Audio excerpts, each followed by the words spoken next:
আপনারা তো জানেন আজকে আমাদের দেশনেত্রী বেগম খালেদা জিয়ার মর্নিং জানাজা ফিউনারাল সবকিছু মিলিয়ে আমাদের অনেক বিদেশি বন্ধুরা পরিবারের প্রতি সহানুভূতি জানানোর জন্য এসছে এখান থেকে।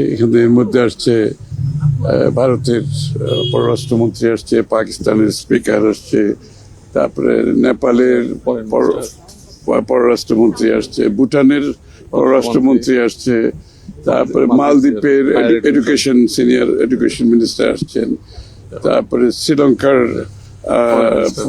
ফরেন মিনিস্টার আসছেন। সব দেশে মানে সার্ক কান্ট্রি, সাউথ এশিয়ার সব দেশ রিপ্রেজেন্টেড হয়েছে এবং সিনিয়র মিনিস্টার লেভেলে সবাই আসছে, যারা আসছে সিনিয়র মিনিস্টার লেভেলে আসছেন।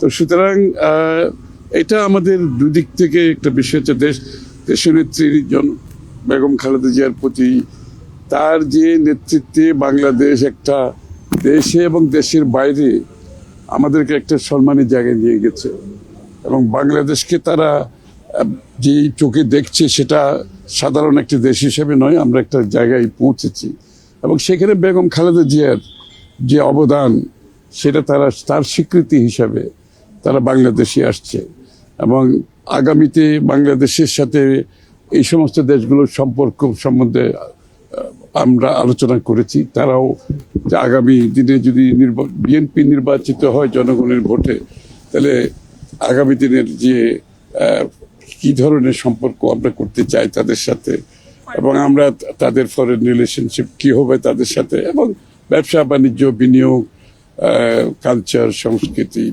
তারপরে ট্যুরিজম, সবকিছু মিলিয়ে সবার একটা আগ্রহ বাংলাদেশের সাথে কাজ করার। আগামী নির্বাচিত সরকার আসলে এটা খুব গুরুত্বপূর্ণ এবং তারা এটার উপর গুরুত্ব দিচ্ছে।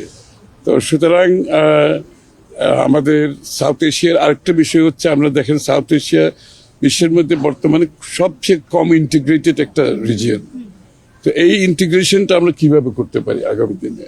প্রত্যেকটি দেশ আমাদের সাপ্লাই চেইন, খাদ্যদ্রব্য থেকে শুরু করে র মেটেরিয়াল থেকে শুরু করে এই সাপ্লাই চেইনটা আমরা কিভাবে ইমপ্রুভ করতে পারি?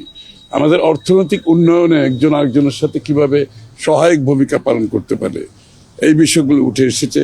আমাদের কূটনৈতিক সম্পর্ক কি হবে এই অঞ্চলের, সার্কের বিষয়টা, যেহেতু সার্ক কান্ট্রি সবাই আসছে এখানে, আপনারা দেখেছেন যে সাউথ এশিয়ান সবাই আসছে, সুতরাং সার্কের ব্যাপারে একটা ইন্টারেস্ট আছে সবার। তা আগামী দিনের সার্কের ভবিষ্যৎ নিয়ে আলোচনা হয়েছে। সার্বিকভাবে সাউথ এশিয়ান ইন্টিগ্রেশনটা আমাদের সামনে উঠে এসেছে, আলোচনায় চলে এসছে। এবং সবচেয়ে বড় কথা হচ্ছে যে দেশনেত্রীর প্রতি তাদের যে ভালোবাসা, তাদের যে সম্মান, যে রেসপেক্ট, এবং আপনি চিন্তা করেন খুব কম সময়ের মধ্যে এতগুলো দেশ থেকে এতগুলো সিনিয়র মিনিস্টার রিপ্রেজেন্ট করেছে এবং তাদের ফ্যামিলির প্রতি সহানুভূতি প্রকাশ করেছে, তারেক সাহেবের প্রতি তাদের এটাও তো একটা যে তারেক সাহেবের সাথে দেখা করা মানে তো তারেক সাহেবের উপর একটা আস্থার প্রমাণ করে এখানে, যে তার নেতৃত্বে তার আছে বলে, আস্থা আছে বলেই তারা কিন্তু ওনার সাথে দেখা করেছে। এটা কোনো সরকারি ভিজিট নয়, কিন্তু ওনার পরিবারের জন্য এই ভিজিট, ওনার সাথে দেখা করার জন্য ওনারা আসছে, ওনার সাথে ওনারা দেখা করেছেন, কথা বলেছেন।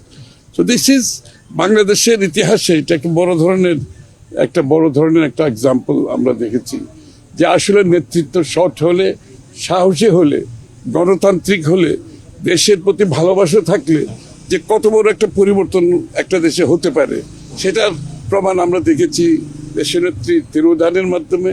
এবং তার প্রতি এই অঞ্চলের সমস্ত দেশগুলির সম্মান, সারা বিশ্বের যে সম্মান দেখিয়েছে, এটা কিন্তু আমাদের বাংলাদেশের জন্য আমাদেরকে এখন যেটা আমাদের উপর দায়িত্ব হচ্ছে, এটাকে ধরে রাখতে হবে এবং তারেক রহমান সাহেবের নেতৃত্বে আমরা কিভাবে এটা ধরে রাখবো আগামী দিনে, এটা চ্যালেঞ্জ। এবং আমরা এই চ্যালেঞ্জ ইনশাআল্লাহ বিএনপির পক্ষ থেকে আমাদের নেতা আমরা সবাই গ্রহণ করেছি। এইভাবেই আগামীর বাংলাদেশের যে মানুষের প্রত্যাশা, যে আকাঙ্ক্ষা, সেটা পূরণ করার জন্য আমরা অঙ্গীকারবদ্ধ, প্রতিজ্ঞাবদ্ধ, সেদিকে আমরা এগিয়ে যাচ্ছি ইনশাআল্লাহ। সবাই দোয়া করবেন। আশা করি ম্যাডাম চলে গেছে, ম্যাডাম যে টর্চ বেয়ারার হিসেবে যে টর্চটা তারেক রহমান সাহেবের হাতে তুলে দিয়েছে, সেটা আমরা ইনশাআল্লাহ ক্যারি করতে পারবো আগামী দিনে, সেটা আমাদের বিশ্বাস আছে। একটা বিষয় একটুখানি, যে আপনার ভারতের পররাষ্ট্রমন্ত্রী আপনার ডক্টর শ্রী জয়শঙ্কর আপনার দেখা করেছেন, শোক বার্তাও দিয়েছেন। তো একটুখানি আপনি সেখানে ছিলেন, আমরা দেখেছি আর কি।